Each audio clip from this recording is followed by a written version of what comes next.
Good morning students, आपकी एक और नई वर्कशीट आई है डीओई की तरफ से, जो कि वर्कशीट नंबर 1 है और ये सिर्फ 8 क्लास के लिए है। जैसे कि आप जानते हैं हमारे 2 वर्कशीट आ रही हैं, एक हमारी सब्जेक्टिव और एक हमारी जनरल नॉलेज के लिए।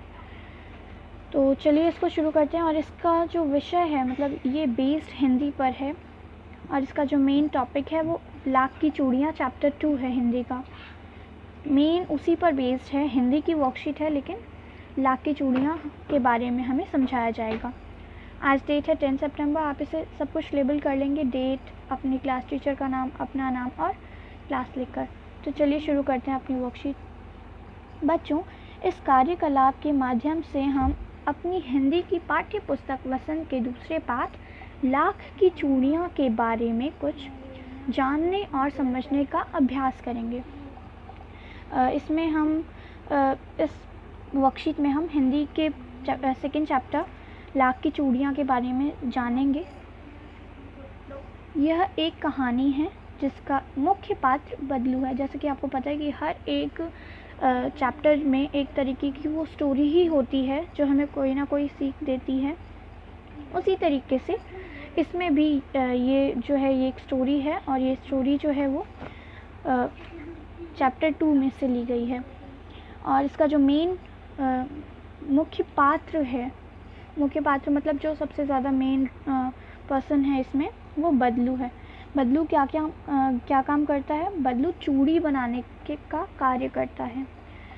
लेखक ने बदलू के कार्यों का बड़े ही ध्यान से अवलोकन किया है। बहुत ध्यान से उन्होंने देखा है।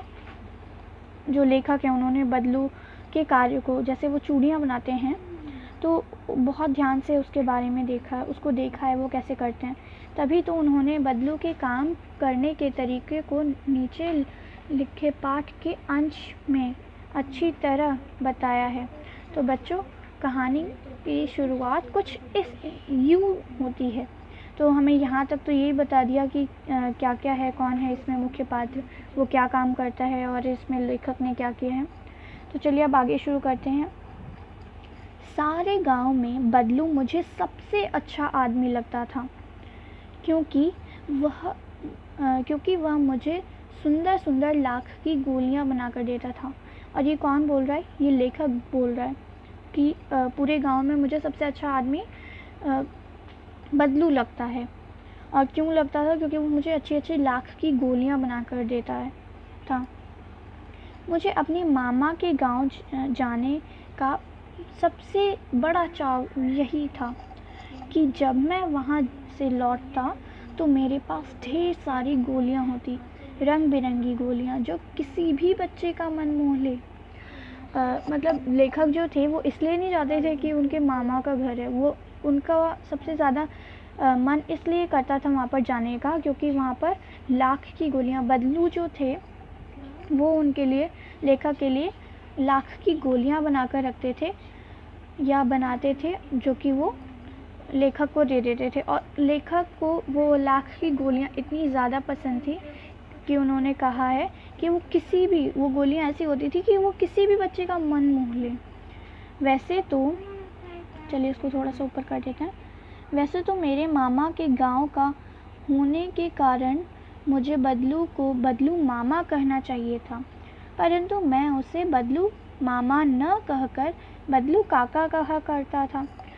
जैसे कि जानते हैं आप लोग कि अगर नहीं भी जानते तो अब जान जाएंगे कि जो छोटे बच्चे होते हैं ना, जैसा वो सुनते हैं वही वो नकल करने की कोशिश करते हैं। कई बार होता है कि हमारे आस पड़ोस में आपने देखा भी होगा अपने, कि जो छोटे बच्चे होते हैं जैसा हम बोलते हैं उनको वैसे ही वो भी बोलना शुरू कर देते हैं। तो उसी तरीके से जो लेखक थे, क्योंकि वो अपनी मामा के घर जाते थे तो वहाँ के जितने भी लोग होते थे तो उनको तो मामा कहना चाहिए था ना, बदलू मामा कहना चाहिए था। लेकिन वो बदलू मामा नहीं कहते थे, उसको बदलू काका कहते थे, क्योंकि पूरे गांव के बच्चे उनको बदलू काका ही कहकर बुलाते थे। जैसे कि गांव के सभी बच्चे उसे कहा करते थे। बदलू का मकान कुछ ऊंचे पर था। बदलू का मकान जो था वो थोड़े से ऊपर पे था।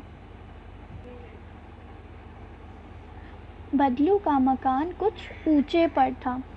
मकान के सामने बड़ा सा सहन था।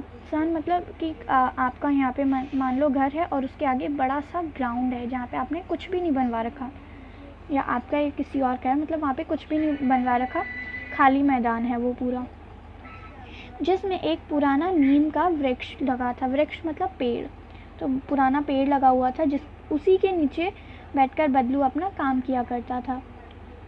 बगल में भट्टी दहकती रहती थी। भट्टी मतलब जिसमें वो जो लाख होता था उसको पिघलाता था, उसे भट्टी कहेंगे यहाँ पे।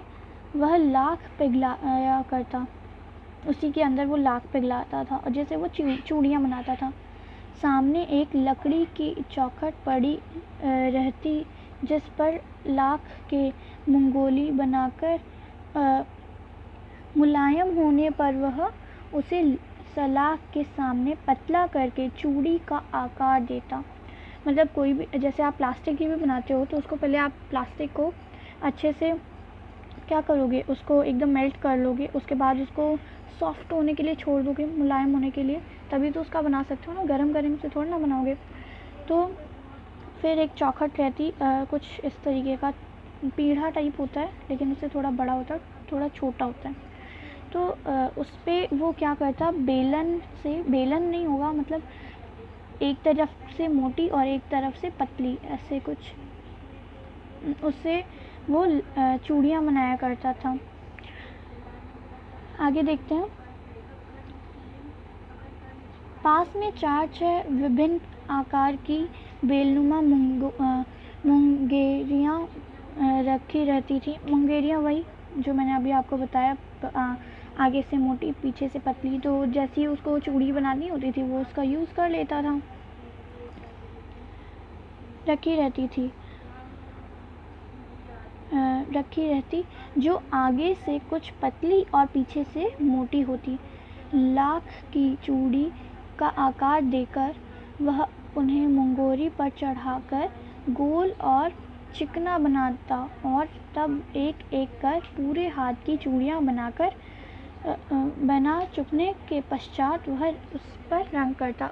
आप जैसे आपका मान लो कोई पिक्चर बना रहे हो आप, तो पिक्चर बनाई आपने, अब क्या करोगे, उसमें कलरिंग करोगे, और अगर मान लो आप वाटर कलर से कर रहे हो तो वाटर कलर से करने के बाद आप उसको सूखने के लिए तो छोड़ोगे ना, तो उसी तरीके से है ये।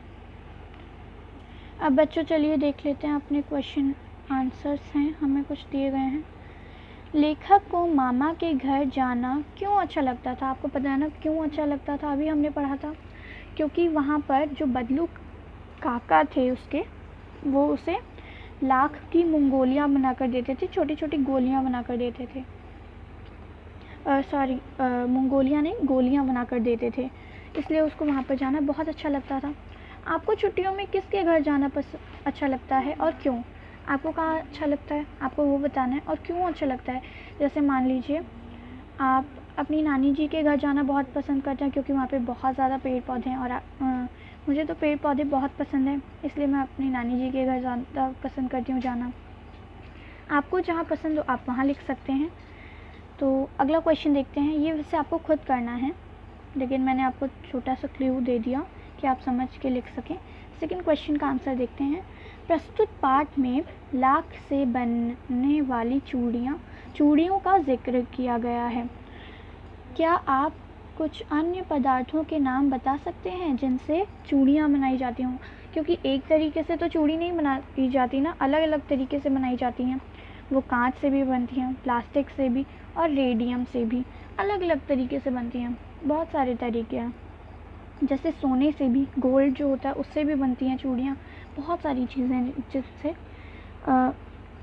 चूड़ियाँ बनाई जा सकती हैं या बनती हैं। नेक्स्ट क्वेश्चन देखते हैं। यहाँ पे प्रिंटिंग मिस्टेक है, ये 2 नहीं, ये 3rd क्वेश्चन है हमारा। लेखक बदलू को मामा न कहकर काका क्यों बुलाता था? अनुमान लगाइए कि बच्चे अक्सर ऐसा क्यों करते हैं। अभी मैंने आपको बताया ना कि बच्चे अक्सर इसलिए ऐसा करते हैं क्योंकि जैसा वो सुनते हैं वैसे ही वो बोलने की कोशिश करते हैं। बच्चों की आदत होती है कि वह बात को बहुत जल्दी याद कर लेते हैं, इसलिए जो सब कहते हैं अक्सर बच्चे भी वह कहने लगते हैं।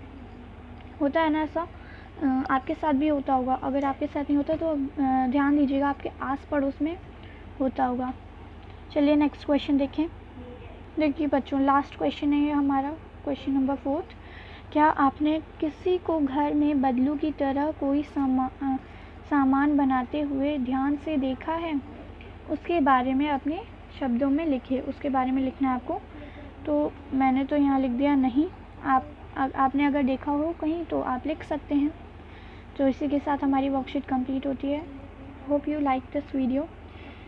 अब हम अगली वीडियो में एक और नई वर्कशीट, इंटरेस्टिंग वर्कशीट के साथ मिलेंगे।